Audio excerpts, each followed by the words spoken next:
How about the opening match on AEW Full Gear, which I thought was an instant classic? It was an instant. It was not an instant classic. They built it. It wasn't just as easy as being instant. They did a tremendous job. MJF and Darby Allin. I'm glad that they started the show with this, and in a way I'm not. I'm glad they started the show with it because they probably wouldn't have gotten as good a crowd reaction after they'd seen all the ridiculous nonsense that happened later on in the program to have a nice wrestling match.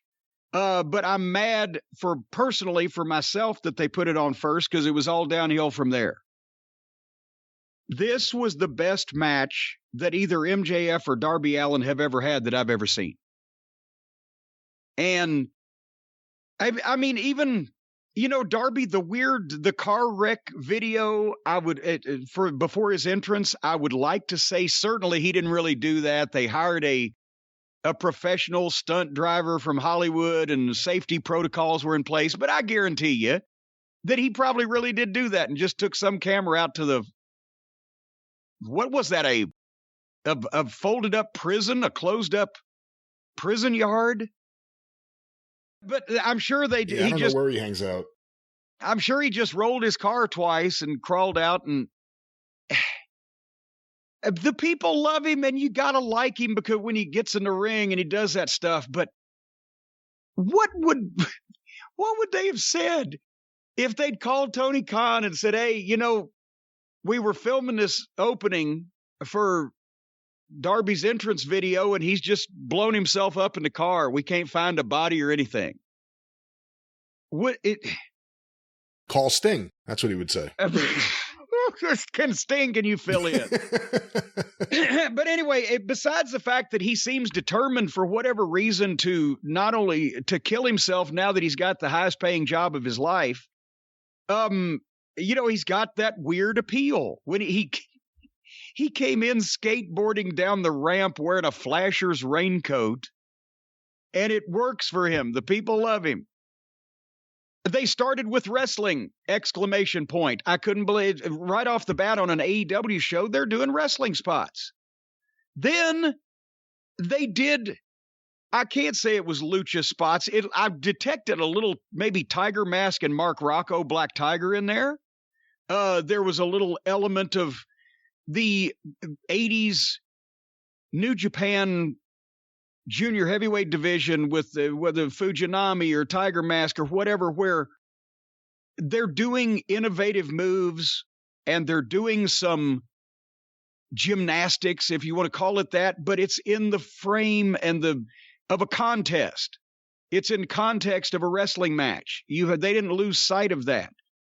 And that's, to me, this could have worked either on an NWA show in the 80s, just, two guys that are really fucking athletic. It could have worked in Japan, and like I said, at the point where they were doing innovative moves and taking bigger bumps and doing more athleticism, but still they hadn't, like they have now in Japan too, as well as here, lost sight of what the whole thing is. It fit in a variety of eras, in a variety of styles or methods of wrestling because it was so good, and they didn't insult the basic concept of wrestling, which is it's a struggle, it's a fight, it's a contest. And for the people who, and I was one of them for a while, but I'm seeing now the AEW fans can react and do react to good wrestling. It's not just about the stunt show and the car wreck and the kids playing that segment of the company. They react to personalities and to good wrestling and a good match when they see it. And now they're starting to see it, which it makes the stuff that the Bucks and those guys do even more bleh and redundant and same all the time. Because these matches with the quality professionals are so different. They keep the same basic concept. We're having a wrestling match, but they work them differently, whether it's Danielson or Punk or MJF and Darby here. And there's variety. You can do this type of wrestling for a long time and people don't get tired of it because it's not the same shit all the time. You're not beaten over the head with it. It's not self-aggrandizing physical masturbation out in front of everybody where you do everything you can and there's nothing left. And it's always the same, which we saw with the primary offenders later on in the program. So the AEW fans do like this shit. They just haven't gotten to see it until they've started importing all the more professional talent. As MJF brought the house down with a sucker punch on Darby. And there was Darby hit a dive, but again, that fucking cannonball, it's like he shot out of a cannon. Where MJF thought he had him, threw him in the ring, hot dogs with the people a little bit, turned around, boom, and gets wiped out. He's going to kill himself one day, Darby, but if you're going to do that, that's the way to do it because it looks like an offensive move instead of a, fucking cooperative exhibition. It was exciting as hell for the people, and they took them up and down, but it didn't seem phony.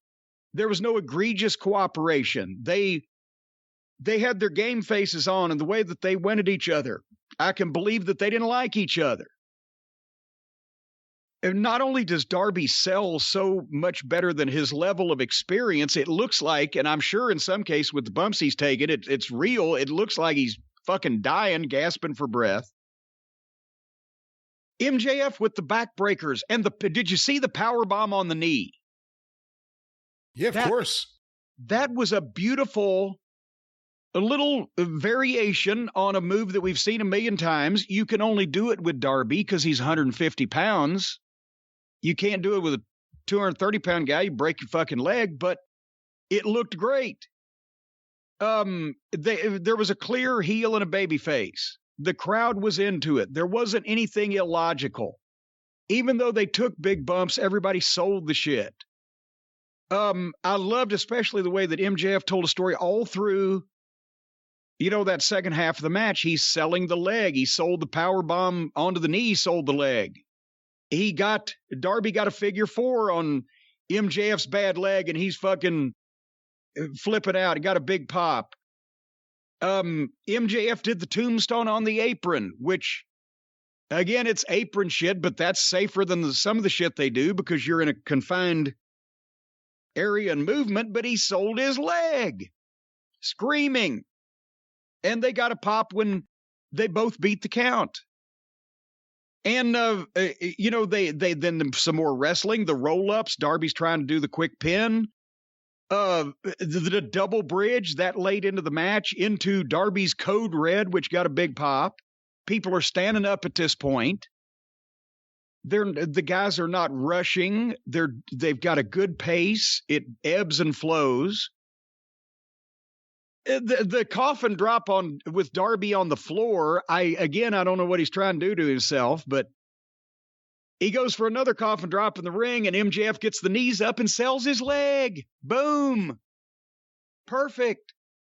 And then here comes Wardlow and Spears down the ramp. And when we think this great match is going to get fucked up, here comes Sting. And he's got the bat, and he takes the chairs, and they suddenly fought off.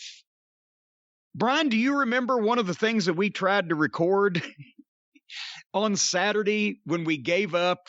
Because we couldn't get it because of Skype connection. I couldn't understand you. We were trying to do a preview of these matches. And this is the one I said, if they got to have some interference with Sting and his goons, can they do it in the body of the match and get that out of the way and then continue to the finish? And son of a gun, that's what they did. So finally, they had to do a little Zabada. MJF goes out and gets the skateboard. And he comes in, and the referee's standing there not trying to take it away from him, just like, don't use that. And that takes us down a second because that's ridiculous and not what would actually happen. But basically, he shoved it at Darby Allin to try to get Darby, hit me, get disqualified. And the announcer is telling that story. And Darby didn't, of course, and gave it to the referee. And as the referee turns to put it out, MJF gets the diamond ring and KOs Darby. And what a fucking shot. And he crumpled and fell into MJF, which was perfect because he grabbed a headlock on him, hit him with the headlock takeover, and beat him just like he promised with a headlock takeover. 1, 2, 3. Except Darby's shoulder was up. But they counted it anyway. Except for, did they need the business with the skateboard? Does that throw the sports entertainment thing into it and everybody comes to a halt? And I if thought they'd it worked had that fight if they'd had that fight for the past 20 minutes at that point, if the guy shoves the skateboard at you, but he's there on his knees going, hit me, wouldn't you just bypass the skateboard and football kick him right in the face and beat him? No, because again, the whole premise of this feud is MJF isn't just trying to beat Darby, he's trying to mentally beat Darby. I know. And Darby's fighting everything he can. Christ. And you know what? They brought that skateboard in the ring. It didn't take the fans down. That's the thing. Everything in that match, the fans are up for. And I don't know if it hurt the rest of the card. Obviously, I don't think anything else in the rest of the card could compare to this match. No. But I had no problem with the skateboard spot because it worked within everything they've been doing, and it didn't hurt the crowd. And I will admit also that everybody was into everything. So I'm not saying it ruined the match. I don't know if I'd have come out with the ring a little different way. But otherwise than that, it was fantastic. It was modern era action, but it didn't break any wrestling rules, such as don't make this shit look phony. It was both guys' best match ever. MJF even got some stooge at ringside to help him limp out afterwards to sell the thing.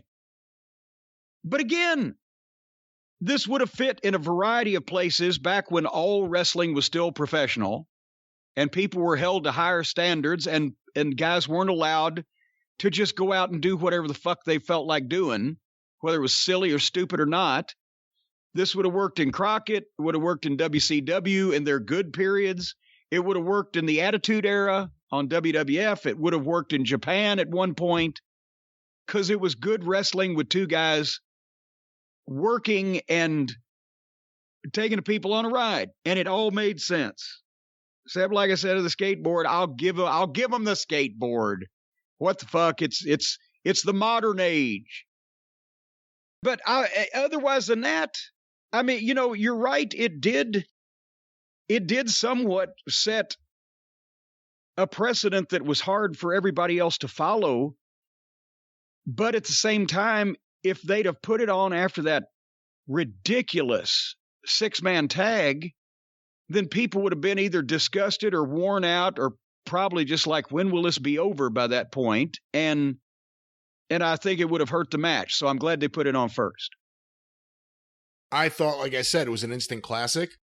I was at Bret Owen at WrestleMania 10 Live in the 4th row, and I may have enjoyed this match as much as I enjoyed that match. This match is one of the greatest opening matches in the history of wrestling on pay-per-view, and you encapsulated a lot of my thoughts. Darby is wacky, and I know you'll never get Darby, and I think a lot of that's just a generational thing. You didn't grow up with Jackass. True. You didn't grow up with this stuff, so I think a lot of it is just They were still mules. So a lot of the frames of reference that people may have, because they grew up with it, you may not have. But even with all of that and all the wackiness and these videos, which are very artistic, he seems real. I know it sounds crazy because he seems wacky and he has half his face painted, but he seems like he doesn't seem like someone you see him out of the ring and he's going to be smiling and high-fiving and a nice guy. He seems like he'll be this brooding guy everywhere you meet him, and he's probably miserable most of the time. Like, he seems real, and he's the guy that slept in his car before the pay-per-view last year to remind himself what it was like when he had to sleep in his car. I'm like, that's why I was saying, I guess it's a generational difference, because I'm like, I would be able to remember that. I wouldn't need a refresher on that. I'd be in the hotel looking out the window going, yeah, I remember I was sleeping in a parking lot. We don't get to see MJF wrestle that much. True. And part of that may be a good thing, because you don't get overexposed to him. But on the other hand, when you see stuff like this, and I start thinking about the previous MJF matches I've seen, especially maybe like the last year or so, because I think like when he first got there, he was even younger and, he was working with like Cody. So, I mean, he wasn't really going to be leading anything, I don't think, in those situations. And then he had to dumb himself way down and slow himself way down for the matches with Jericho. Right. But when you see something like this match, I think he's as good in the ring as he is on promos. He gets the little things. He gets the reactions. He knows how to sell. He knows how to be a rule breaker. People may forget, before we all just called them heels willy-dilly, rule breakers. That's what they were called. I think he's just such a tremendous talent. And, I said about a year and a half ago or so, actually, I don't even remember, whenever the Jericho feud finally wrapped up, or was getting close to wrapping up, I said, or maybe it was even before they went to it, now that I think about it. I can't remember. Yeah, that was a long time ago. I said they should have gone down the road of Adam Page as champion into a feud with MJF. And maybe down the road they'll go down that road, because I think MJF probably has a good top of the card run at some point coming. Down the road, maybe they'll go down that road. But if they stop at the Slauson cutoff, get out, cut off their Slauson, and continue on until they come to the fork in the road. Okay. We were still doing Carson and McMahon a minute ago. What happened? I'm on the Dick Cavett now. Listen. You're on. Okay. I'll be over here with Mervin. Do you see any Buddy Rogers in MJF? Of course. You see a little bit of everything, because obviously, besides the fact that he's such a smart guy and he's a student and he's been watching this shit past and present, modern and vintage, for as long as he's been alive, you just see that it's the attitude and it's the swagger and it's the, he had more confidence here, I think, than we've seen him in the ring, but he's always got confidence to him in the way he carries himself as a self-absorbed dipshit. And Darby, a loss doesn't hurt him. No, not in this way at all. No. And that's the whole issue that we've been saying, is that you can win and lose in some cases.